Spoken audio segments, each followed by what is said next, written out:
এখানে এক পেয়ার আছে। হ্যাঁ, এটা হলো জার্মান শিল। এটা প্রাইস কেমন যাচ্ছেন? এটা 2500 টাকা। 2500 টাকা। এখানে ফ্যান্টেল আছে। স্যান্ডেল আর এই জোড়া, এটা হলো জোড়া। হ্যাঁ মাশাআল্লাহ অনেক সুন্দর কোয়ালিটি। কিরকম প্রাইস চাচ্ছেন ভাইয়া? এটা হলো 2000 টাকা, এটা 3000 টাকা। 3000 টাকা। এখানে ব্ল্যাক মুন্ডিয়ান নাকি? হ্যাঁ জি। মাশাআল্লাহ মাশাআল্লাহ খুব সুন্দর কালার কোয়ালিটি এবং সাইজ। এক্সিবিশন কোয়ালিটি নাকি? এটা একবারে হাই কোয়ালিটি। High quality.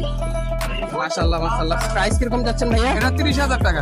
30,000 টাকা। আমাদের চ্যানেলের পক্ষ থেকে কেউ যদি আসে আচ্ছা, হয়তো কিছু বেশি করা যাবে ইনশাল্লাহ। অবশ্যই ভাইয়া। এখানে এখানে শোকিং, প্রাইস এটা 3500 টাকা চাওয়া দাম। 3500 টাকা চাওয়া দাম। এখানে শর্ট পিস আছে দেখতে পাচ্ছেন। শর্ট পিস গুলো কত করে যাচ্ছেন? সবগুলো 18 টাকা জোড়া। আর বিউটিটা ভিডিওটা আপনার একদম 1500 টাকা। একটা 1500 টাকা। ফ্যান্টেল আছে দেখতে পাচ্ছি একটা।